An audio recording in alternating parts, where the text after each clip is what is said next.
અમદાવાદના સાણંદ તાલુકાના અણિયારી ગામે 50થી વધુ લોકોને ફૂડ પોઈઝનિંગની ઘટના બની, જેને લઈને ફેરિયાવાળા પાસેથી લઈને ખમણ ખાધા બાદ ફૂડ પોઈઝનિંગ થયું હોવાનું પ્રાથમિક અનુમાન લગાવવામાં આવ્યું છે।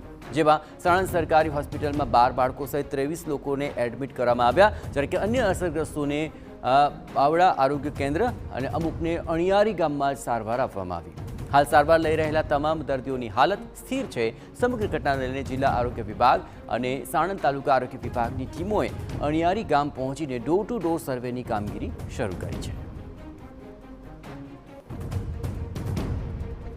अणियारी गाममां जे फूड पॉइजनिंग घटना बनेली है ते अन्वये सामूहिक आरोग्य केन्द्र साणंद खाते टोटल 17 एडल्ट पेशंटों